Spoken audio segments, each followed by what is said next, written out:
Olá, satisfação em ter você aqui para mais uma videoaula. E nessa videoaula eu vou explicar para você sobre o processo de industrialização no Brasil.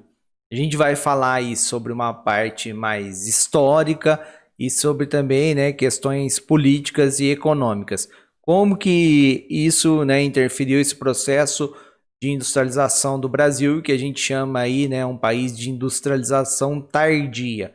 Demorou, em relação aos outros países do mundo. E como foi, esse processo, foi feito aí o processo de substituição de importação e hoje, dependente em grande parte aí do capital, estrangeiro, dos investimentos estrangeiros. Vamos lá, acompanhe comigo. Boa aula.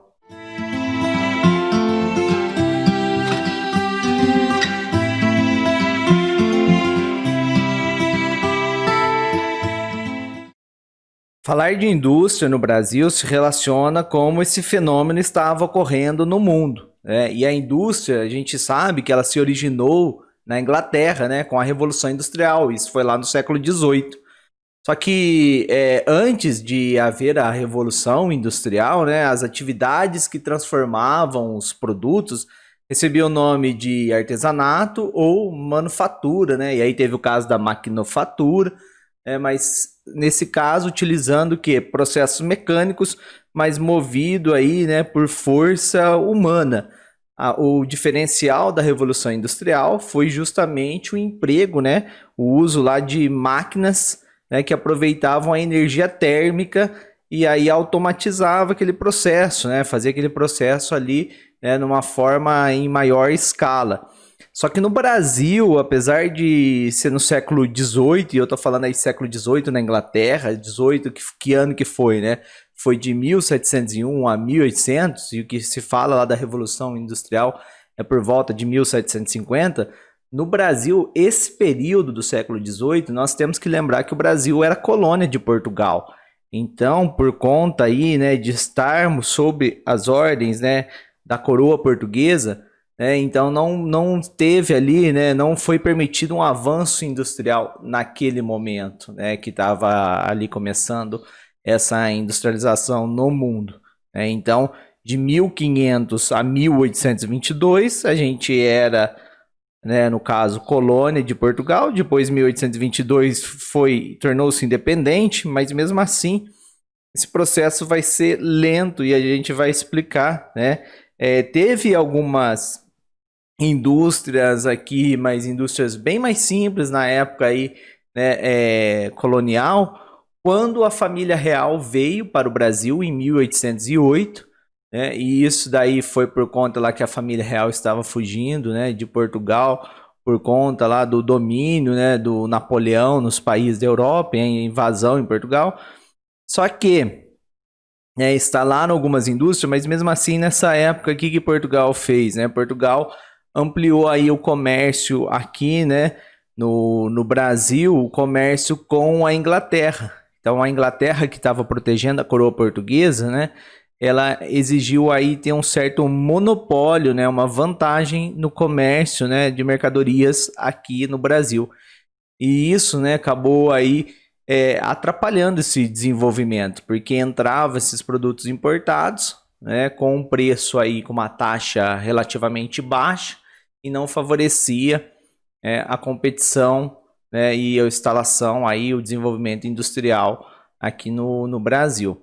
Então a gente pode falar, que a questão aí da industrialização, a gente teve então um período até 1822, então a gente falando aí, mas é que não houve esse avanço, e uma revolução industrial no Brasil vai ser, um século depois aí disso, vai ser a partir de 1930, Então, em 1930, então do período colonial e da independência até 1930, a industrialização aqui era incipiente, muito fraca, E é isso que foi acontecendo. Então, durante esse período, como eu falei, de 1500 a 1822, foi proibido, então, era proibido a instalação de estabelecimentos comerciais, indústrias que concorressem com a metrópole com que Portugal produzia, Esse é o tal do Pacto Colonial que vocês aprendem lá nas aulas de história. Por quê? Porque nessa divisão internacional aí do trabalho, Portugal era o que produzia esses produtos manufaturados ou maquinofaturados, e a colônia aqui era agroexportadora, né? Principalmente exportando aí, né, os produtos aí no caso o açúcar, depois em outra época minerais, era essa a função, né, da colônia. E além disso, né, as áreas colonizadas por Portugal, no caso, na África, fornecia, no caso, né, a mão de obra utilizada, né, nas lavouras aqui de cana, que era mão de obra escrava. E nesse caso, era uma divisão também desse pacto colonial, né, como a África inseria, né, essas regiões coloniais da África se inseria nessa economia de Portugal, né, esse acordo aí que Portugal controlava. As indústrias que desenvolveram, atividades industriais assim, que podiam, né, poderiam desenvolver aqui no Brasil nessa época, eram assim de produção relacionada à produção do açúcar, tecido grosseiros, no caso lá que utilizar para os escravos, algumas coisas de olaria, alguma forja de metais mais simples, curtume, que é negócio aí, um calçado mais bem mais simples, né? A questão do tabaco, né? E também chegou a ter, né, alguns casos de pessoas que trabalhavam, né, com a produção aí de joias, né, que é ourivesaria, né, o nome. Só que esse ofício até chegou a ser proibido, né, os ourives, em 1766, né, então chegou a ser proibido esse desenvolvimento, né. Também extinguiu, né, formas de manufaturas têxteis que poderia desenvolver aqui na colônia, né, Portugal não deixou avançar. Mais tarde, então, quando veio a família real, em 1808, aí o que acontece? Foram fixadas tarifas, né? Só que baixas para esses produtos, né? Principalmente os produtos ingleses, né? Então começaram a vir, né? Entrar aí os produtos ingleses com uma facilidade muito maior. E aí a manufatura aqui na colônia pouco, né? Se desenvolveu, né? E como Portugal dependia muito da Inglaterra, tinha muitas relações, né? Essa taxa aí foi bem baixa aí, né? Prevalecendo aí por vários anos. Por isso, né? Enquanto alguns países da Europa Ocidental, né, conviviam com uma industrialização já no século, né, 18 e 19, o Brasil ele permanecia nesse cenário como um agroexportador, né, exportador de produtos agrícolas e também exportador de produtos minerais do extrativismo, né, extrativismo mineral, que acabava sendo aí o seu papel na economia mundial da época, vamos dizer assim, né? E isso continuou até se pensar até depois da independência, mesmo porque, né, na época então que vai ser 1822 e para frente, a gente lembra das aulas de história, a Primeira República também do Brasil, vai ser uma época que predomina a economia do café, né, a cafeína. Um fato aqui que eu quero chamar a atenção, observando essa tabela aqui do site do IBGE, mostra aqui estimativas da população do Brasil. E está mostrando aqui justamente o recorte que eu peguei foi dos anos aí de 1550 até 1823, porque é o cenário aí do Brasil, né, na época que ele era colônia de Portugal. Então a gente observa um fato também que a população brasileira, né, comparada com atualmente, era bem pequena, né, nesse período. E aí você vê aí que até 1823 aí chegou a ter cerca de 5 milhões. Então uma coisa também que Portugal, né, não estimulava ter atividades industriais, né, no caso na colônia, no Brasil, se dava devido ao fato de utilizar a mão de obra para trabalhar nas extensas terras que tem aqui, no caso, né, para agricultura. Então, eles não queriam que desenvolvesse uma atividade industrial que competisse com a colônia, com a metrópole, desculpa, que competisse com a metrópole, que competisse com Portugal, né? E também não queria que essa população saísse dessa atividade do campo, né, e fosse trabalhar em outras atividades, tivesse um desenvolvimento urbano, né? Então eles queriam que a população aí tivesse, né, produzindo, né, na terra, a produção, né, então agrícola. E essa produção agrícola mesmo porque esse produto que o Brasil produzia era valioso no mercado que Portugal controlava. Né? Esse mercado aí de açúcar que Portugal controlava. Também depois a Holanda também controlou, né? No caso. Então era um mercado interessante, por isso Portugal fazia, né, de tudo aí para não estimular esse desenvolvimento, não mudar a atividade que conseguiam, né, obter o governo obter aí lucro com taxas de impostos e controle e tudo mais. Depois então, né, agora vamos falar após a independência de 1822.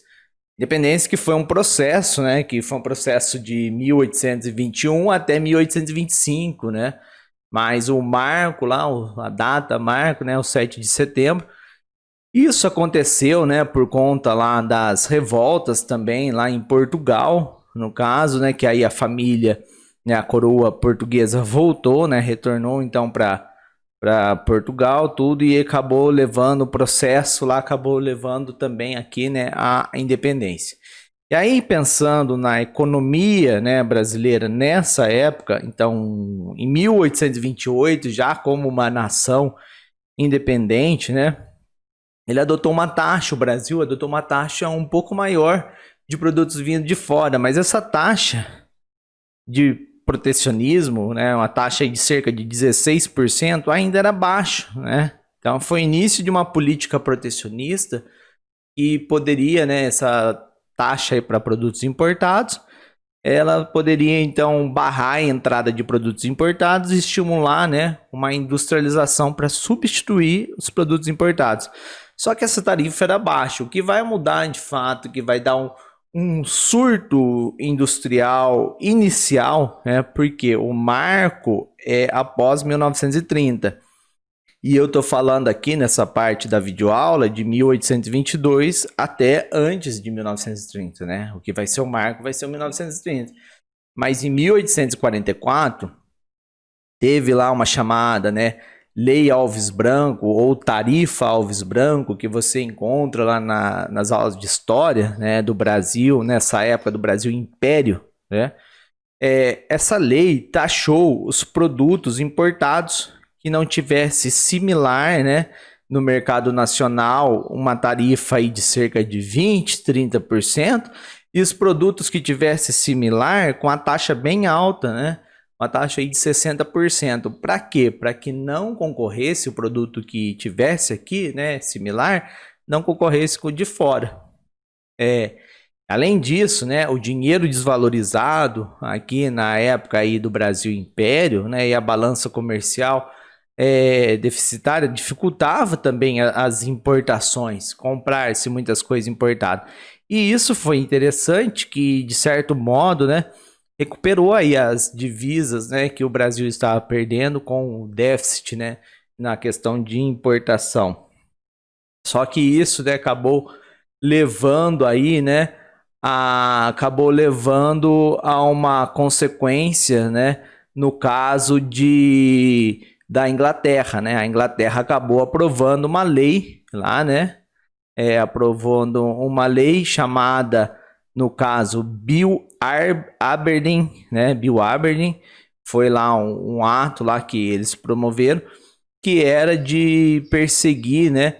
No caso, as embarcações que trouxessem aí, né, fizesse o comércio do tráfico negreiro, né, no caso no Oceano Atlântico. Então eles fizeram isso porque, contrariado com o Brasil colocar uma taxação alta aí de produtos importados e desfavorecer, né, a entrada desses produtos ingleses no mercado brasileiro nessa época. E aí você vê que essa lei deles lá na Inglaterra acabou levando depois aqui no Brasil a lei de Eusébio de Queiroz de 1950, né, que vai proibir aí, né, o caso do tráfico negreiro e vai lá aos poucos, né, vai acabar levando ao fim da escravidão, né, no Brasil em 1888. Então, voltando aqui nesse caso, né, falando da Lei Alves Branco, né, então essa lei colocou aí, né, essa medida protecionista, e esse protecionismo conseguiu aí, né, favorecer a produção aí de uma indústria, um surto, né, começou, né, provocando então o primeiro surto industrial. E também nessa época, né, quando começa a ter essa proibição do tráfico de escravo, começam a vir, né, bastante casos aí ser estimulado uma política da entrada de imigrantes europeus, né, vindo aí e vão ser mão de obra para trabalhar em certas indústrias, vivendo aí na cidade. O capital do café também, né, vai reverter aí, né, para, de certo modo, para investir em atividades industriais. Então, como eu estava falando antes, em 1850 teve a Lei Eusébio de Queiroz, extinguindo o tráfico de escravo. Isso continuou, então, favorecendo, né, a atividade industrial, pois o capital que era gasto aí, né, no comércio de escravo também, né? Então, além de, porque o escravo ele era uma mercadoria em si no Brasil, né?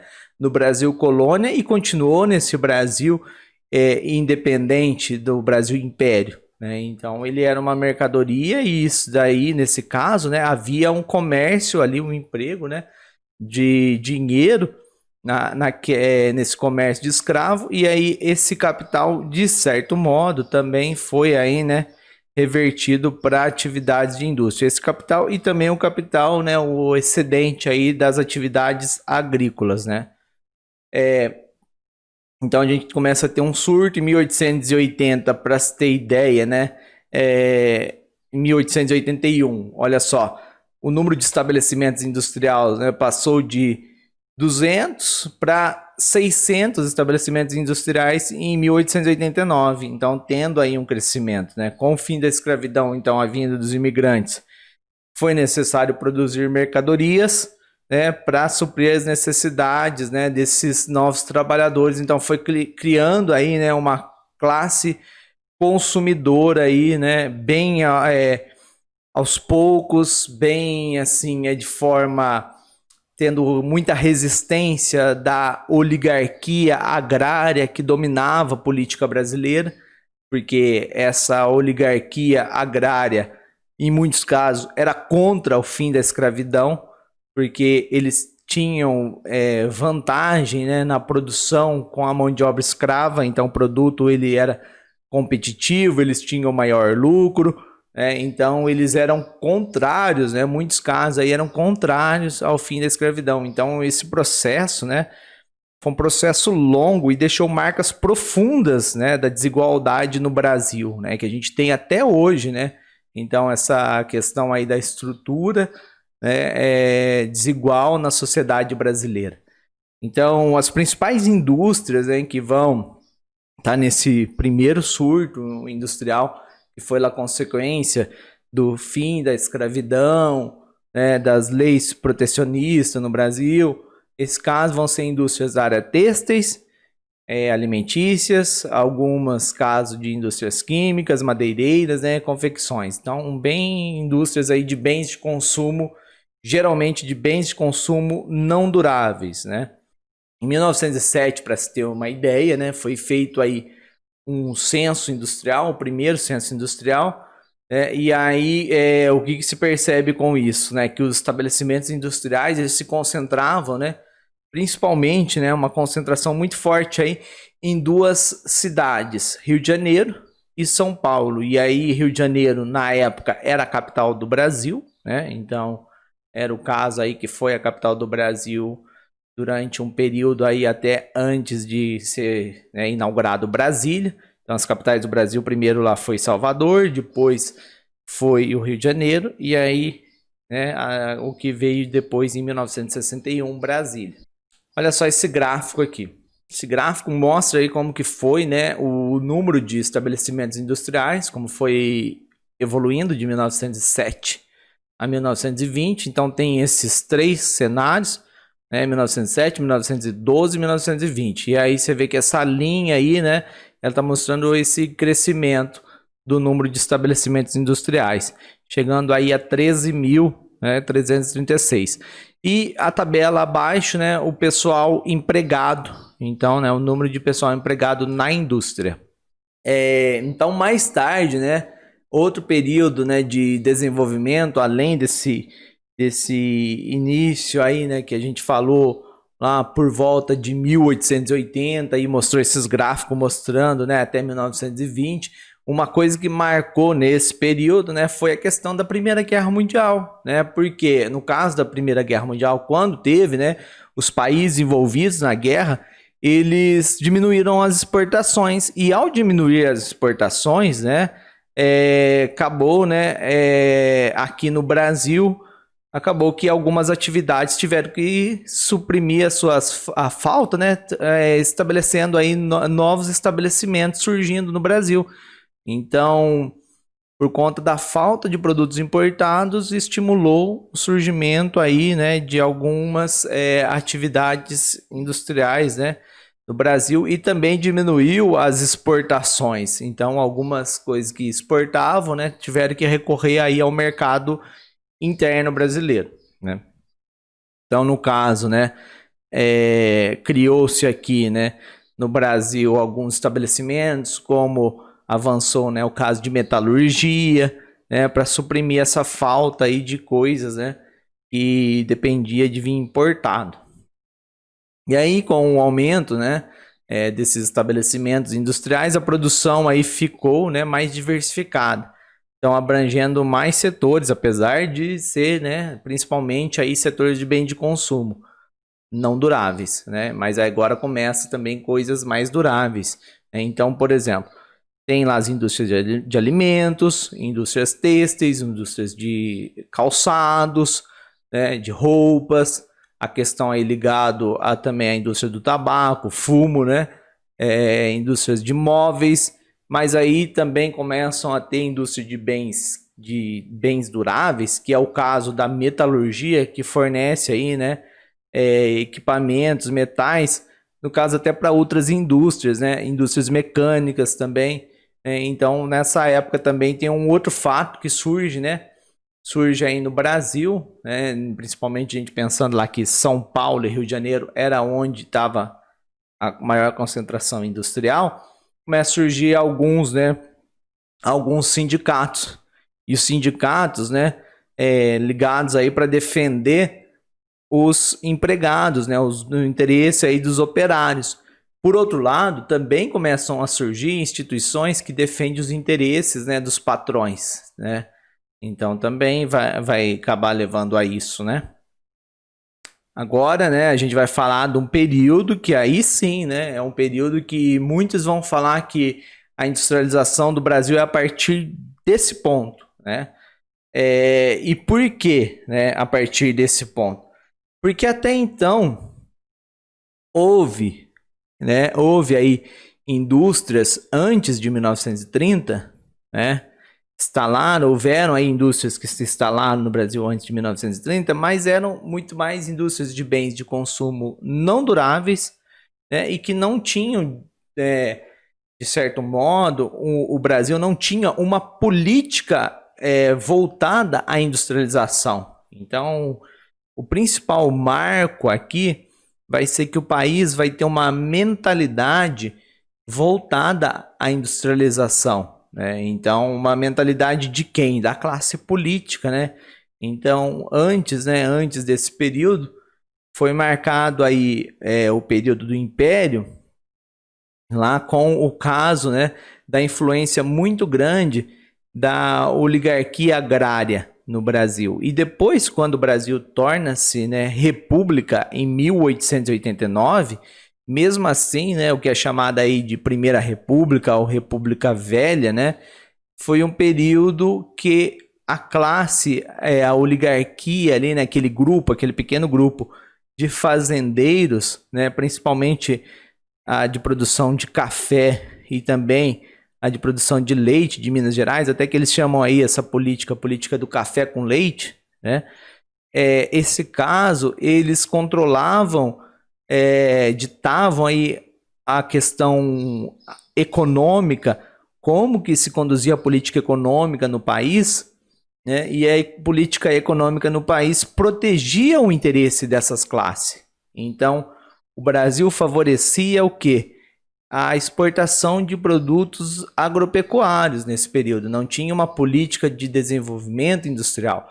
E o que vai mudar isso, né, vai ser a chegada aí, né, do Getúlio Vargas ao poder, e também vai ter outro fato que foi a crise de 29. Então aí sim começa, né, ter uma mudança, aí uma mudança da mentalidade, né, da classe política no Brasil nessa época, e que vai levar ao processo de industrialização do Brasil, de forma assim que a gente fala que é um processo forte aí de industrialização.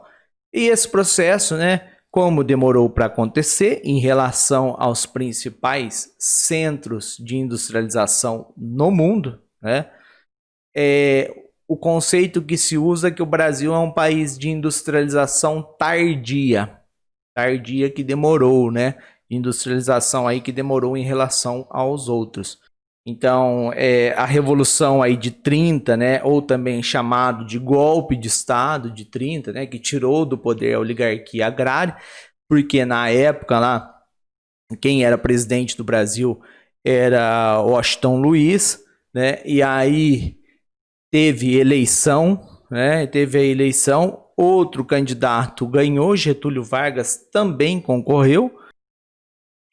Getúlio Vargas perdeu a eleição e quem tinha ganho então a eleição era Júlio Prestes, né, o candidato aí apoiado, né, por Washington Luiz.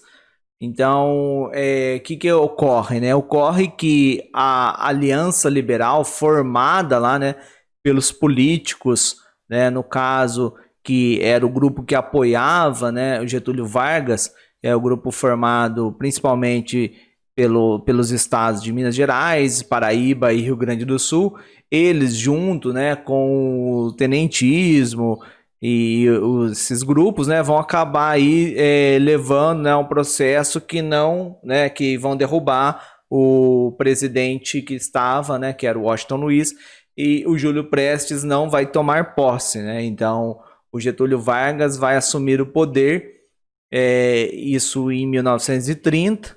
Então, por isso é chamado esse processo aí de, alguns vão falar aí de Revolução de 30 e outros vão falar, né, que foi aí um golpe de Estado de 30. Mas isso marcou, né, o fim aí da chamada República Velha e vem, né, o período aí chamado depois de Estado Novo. Então, além dessa mudança no cenário político nacional, outra coisa que contribuiu também de fato para sacramentar a República Velha, né, foi a crise da Bolsa de Valores de Nova York. Então, a quebra da Bolsa de Valores, né? A quebra da Bolsa de Valores em 29 afetou a economia brasileira. Por quê? Porque a economia brasileira nessa época dependia muito da exportação de café.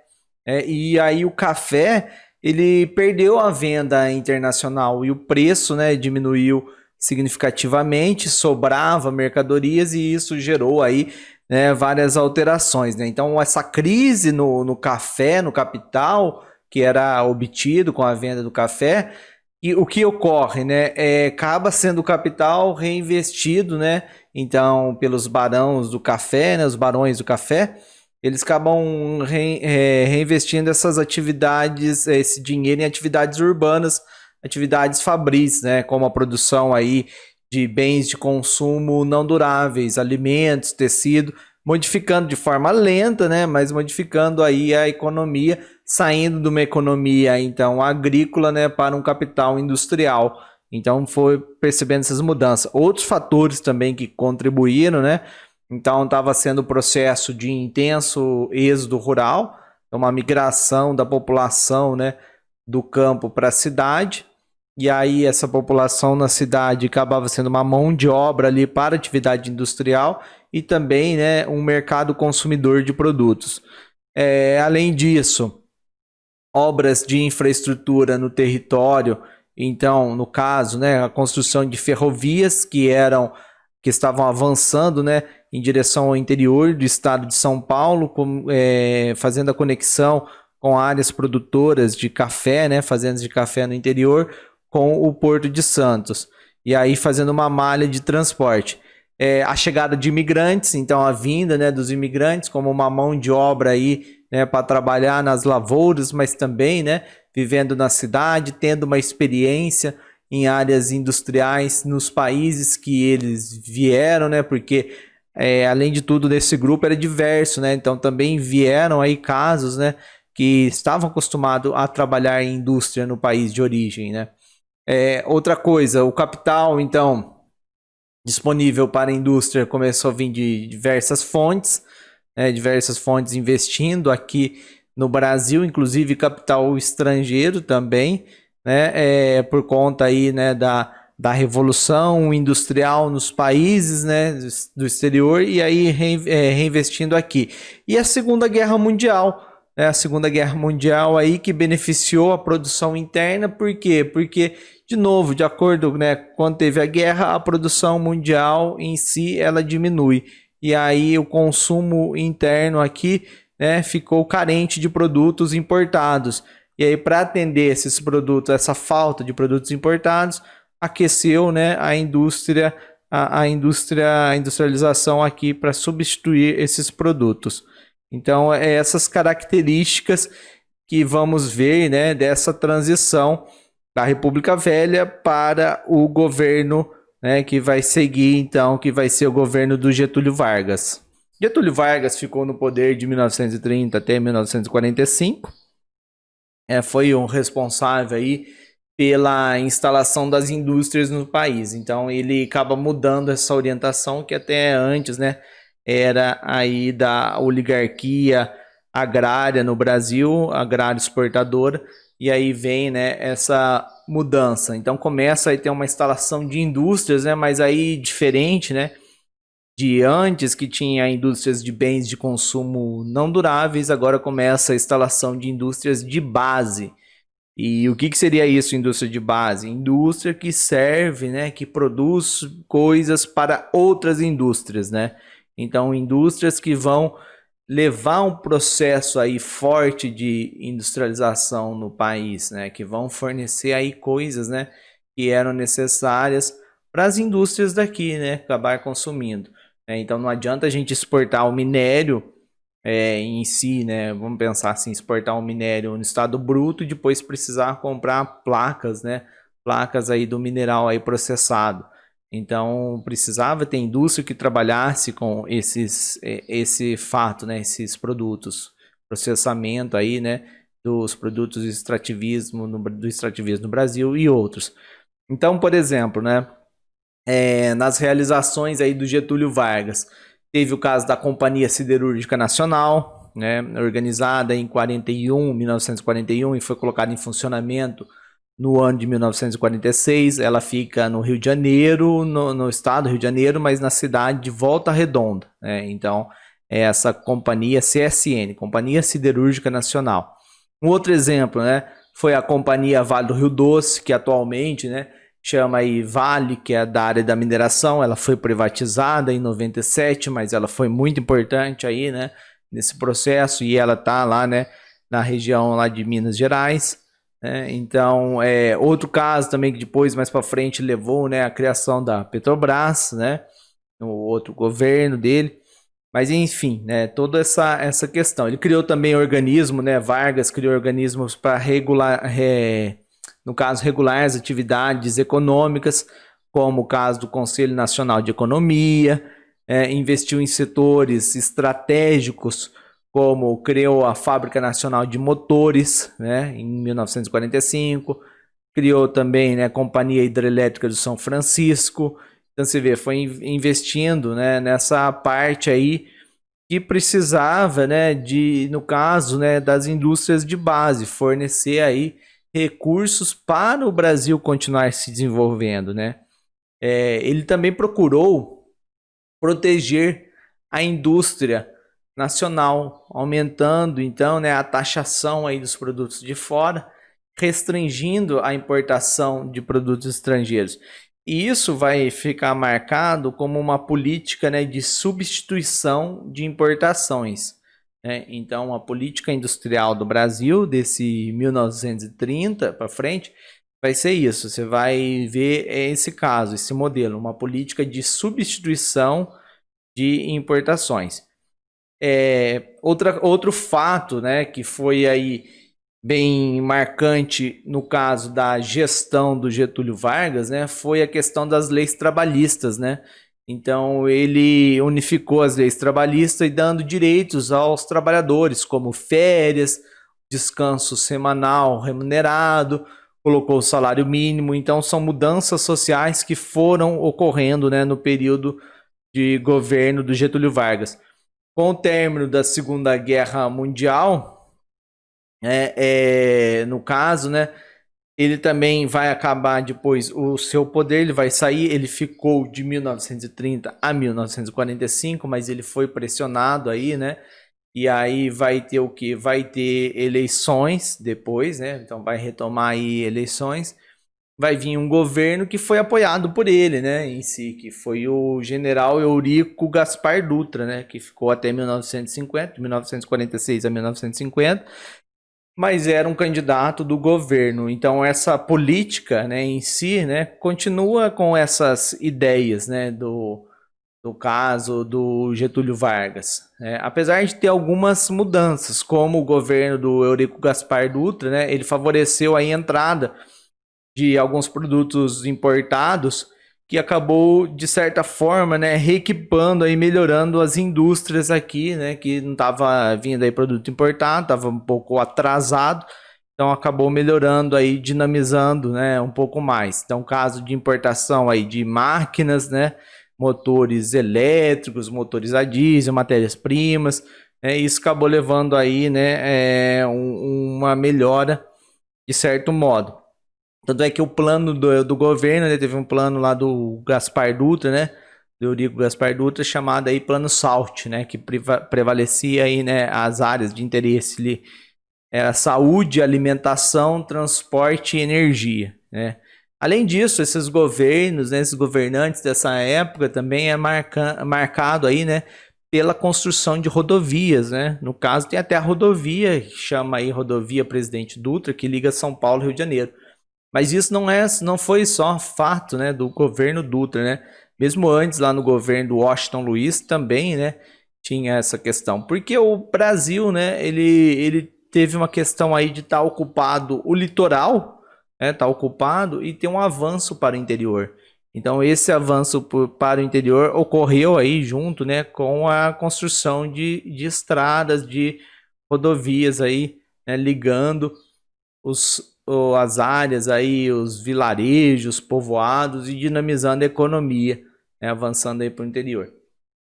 Depois então do Eurico Gaspar Dutra, né, que foi lá de 46 a 1950, em 1951 quem volta ao poder é Getúlio Vargas por meio aí de eleição dessa vez, né?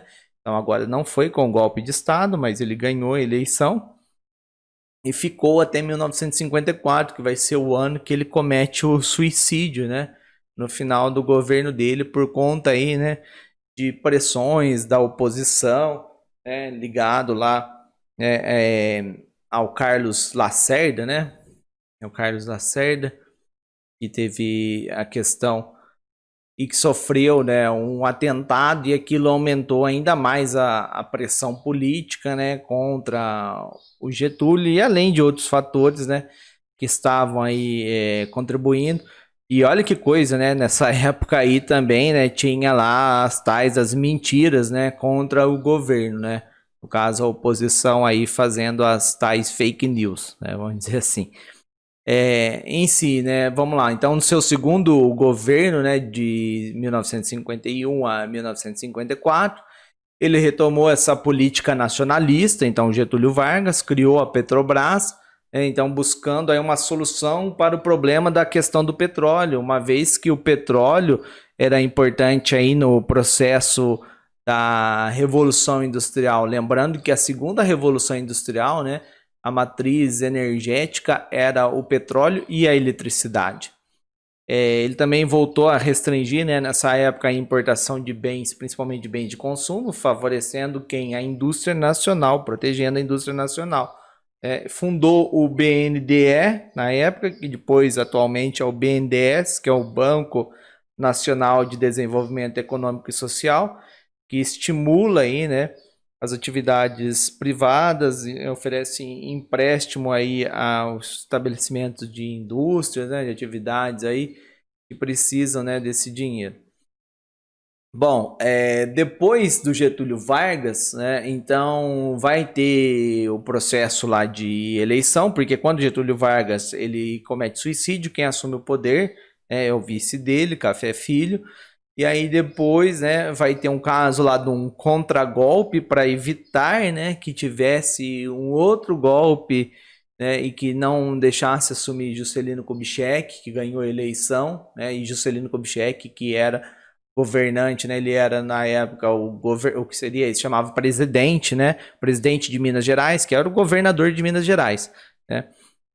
Só que ele era apoiado por Juscelino, desculpa, ele era apoiado por Getúlio Vargas, né? Então, a oposição, no caso lá, a UDN, o partido principal de oposição, era contrário, né, à chegada do Juscelino Kubitschek ao poder. E aí teve um caso lá de o que foi chamado de contragolpe para evitar isso, né? Para evitar que viesse um golpe.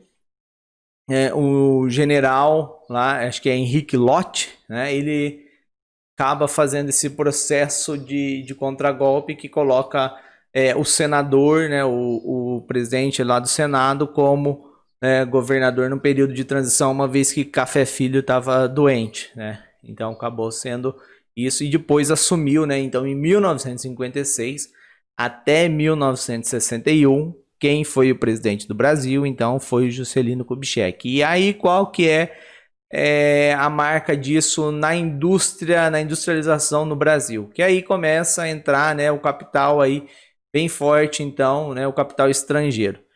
Então, diferente lá do caso do Getúlio Vargas, que era um capital muito mais nacional, né, principalmente aí do governo, só que agora continua o capital estatal, mas também com a entrada de capitais estrangeiros. Então, essa combinação, capital estatal, capital estrangeiro, né, combinando aí nesse desenvolvimento, nesse avanço industrial. Então, o governo de Juscelino Kubitschek, né, ele teve aí, foi marcado pelo seu plano de metas. Esse plano de metas privilegiou aí, né, obras, no caso, obras para gerar energia.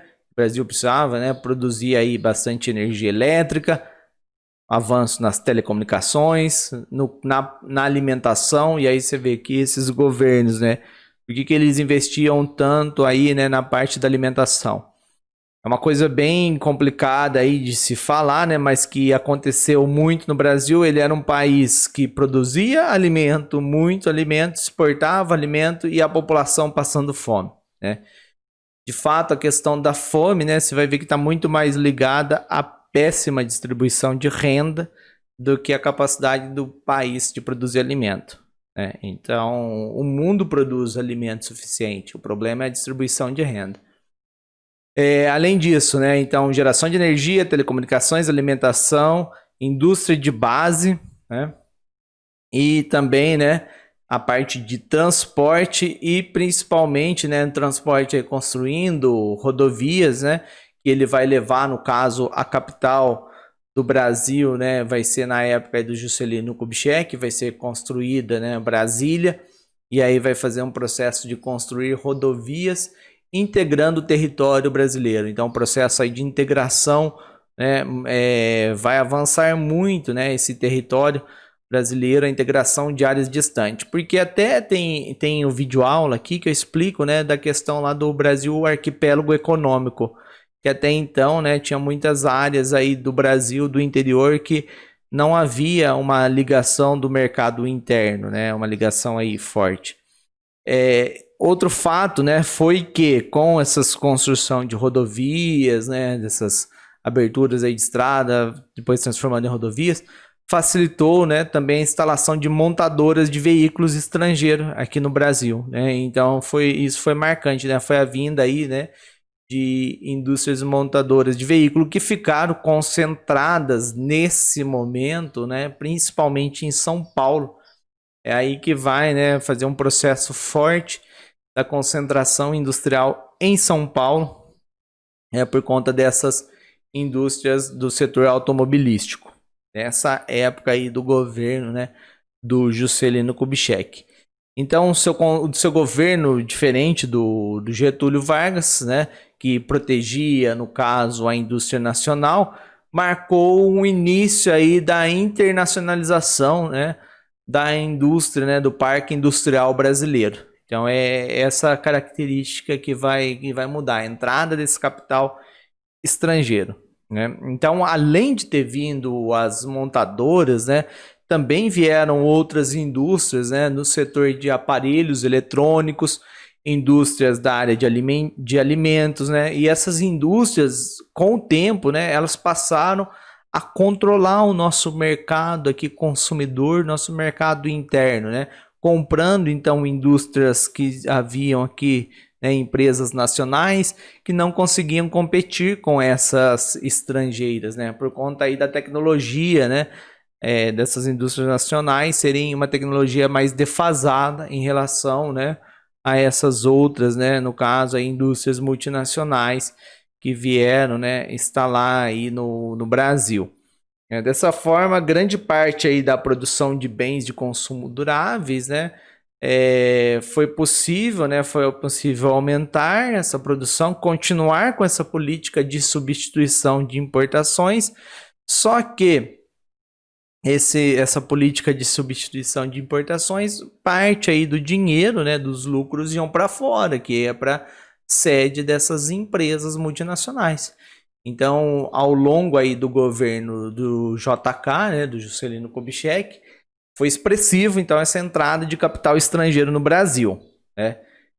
Então, esse capital estrangeiro, ele serviu então, né, para financiar, né, esse parque industrial aí de bens de consumos duráveis, né? No caso aí duráveis, diferente do não duráveis, que não duráveis é mais como alimentos, né? Agora a gente está falando de indústria de carros, né? De carros, indústrias de eletrônicos, né? Também estimulou a indústria de bens não duráveis, né? Teve aí, só que essa estava mais ligado ao capital nacional, então os empresários nacionais estavam mais em si concentrados nessa parte, e os capitais do Estado estavam mais concentrados nas indústrias, né, de bens de produção, né, no caso, as indústrias de base.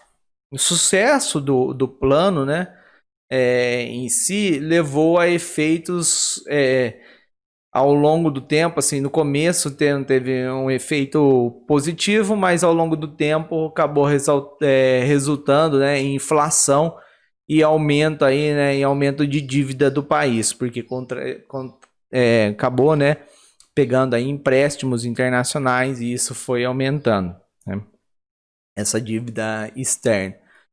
Ainda nesse período, né, ele construiu então Brasília, né, acabou levando aí, né, essa Brasília que está a cidade, né, a capital do Brasil para Brasília, que fica na região centro-oeste, né, então acabou, né, fazendo esse processo, né, de tentar aí, né, fazer essa integração do território brasileiro. Acabou levando a isso, né, a industrialização do Brasil e também, né, a questão da industrialização, a questão do favorecimento do mercado interno e a construção de Brasília levaram, né, a esse processo de integração do território.